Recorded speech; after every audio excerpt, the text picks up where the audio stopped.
मैं ये पैगाम दूंगा कि इनको शर्म आनी चाहिए और वो मैं समझता हूँ कि मुल्क दुश्मन है और सबको जो है सजा मिलनी चाहिए। जो 100% कंफर्म हो जाता है कि इसमें इन्वॉल्व है उसको सजा मिलनी चाहिए ताकि कोई भी आंधा इस तरह की जुर्रत करने की कोशिश ना करे। आपकी रैली का मकसद क्या है? हमारे रैली का मकसद ये है कि जिस तरह पाक फौज की इमारतें जलाई गई और शोहदा के मुजस्मे जो है वो तोड़े गए, उसका मकसद ये है कि बताना कि हमने बड़ी मुश्किलों से पाकिस्तान जो है आज़ाद हुआ था और वो 1947 में हुआ था। तो मैं ये पैगाम देना चाहूँगा जो ये बात करते हैं कि जी हकीकी आज़ादी की, आज़ाद तो हम 1947 में हो गए थे।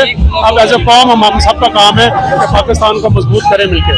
पाक फौज के लिए क्या कहेंगे? मैं कहूँगा कि पाक फौज की वजह से आज हम यहाँ बैठे हुए हैं, यहाँ खड़े हुए हैं और वो हमारे सरहदों की जो है 24 घंटे जो है हिफाजत करती है, तो हमें जो है उनकी इज्जत करनी चाहिए।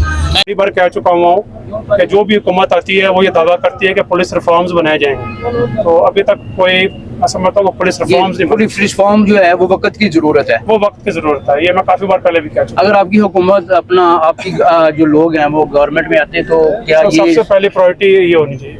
बहुत शुक्रिया सर जी। नाजरीन, पुलिस रिफॉर्म जो है वो सबसे पहली प्रायोरिटी होनी चाहिए। ये चौधरी शाफे जो काफ लीग के जनरल सेक्रेटरी थे वो हमसे गुफ्तगू कर रहे थे, उन्होंने बताया। इसी के साथ आपसे इजाज़त चाहूँगा। अल्लाह ने के बाद।